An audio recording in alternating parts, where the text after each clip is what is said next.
Isang mapagpalang araw nga po sa ating lahat. Ako nga po pala ulit si Charles Sandroco and this is our 1065 Daily Devotion. So, ngayong araw nga po ang tatalakayan natin ay about sa Lot and his family. So, ang topic natin ngayong araw ay what happened in Sodom and Gomorrah.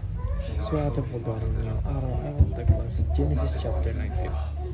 And ang sabi po rito ay dumating ang dalawang anghel sa Sodoma nang nagtatakip silim na si Lot ay nakaupo sa pinto ang bayan ng Sodoma. Sila ay nakita ni Lot at tumindig upang salubungin sila at iniyukod ang kanyang mukha sa lupa. At sinabi, "Ngayon mga Panginoon ko, hinihiling ko sa inyo na kayo'y bumalik at tumuloy sa bahay ng inyong nagawa at magpalipas ng gabi at maghugas ng inyong mga paa at sa madaling araw ay magsibangan kayo at magpatuloy ng inyong paglakad." Kanilang sinabi, "Hindi, sa lansahan kami magpapalipas ng buong mundo."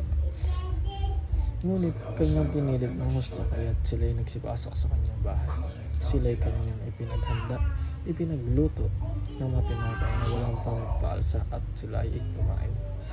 So, ang unang katuroan po natin ngayong araw ay God is committed to destroying evil cultures. So, ang ating Panginoon daw, committed ang ating Panginoon na i-destroy o alisin ang lahat ng evil culture na namumuhay dito sa mundo ito.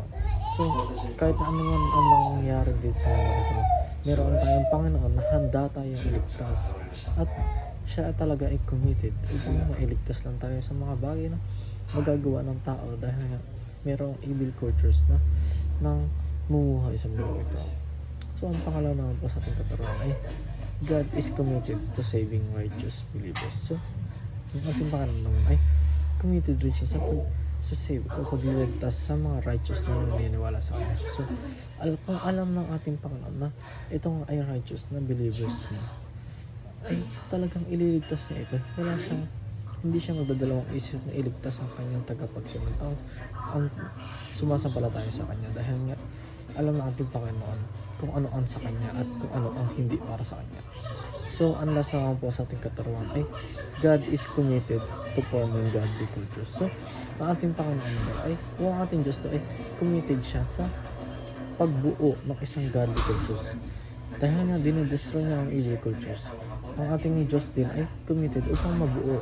Pagkatapos niya alisin o destroy ang evil cultures, ay papalitan naman ito ng godly cultures upang magkaroon ng maginhawang buhay sa mundong ito at hindi na magkakaroon ng mga evil cultures at patuloy na mamumuhay ang mga tao ng payapa at walang halong kalokohan sa mundong ito. Enjoy lang po. Dito na po magtatapos. Thank you.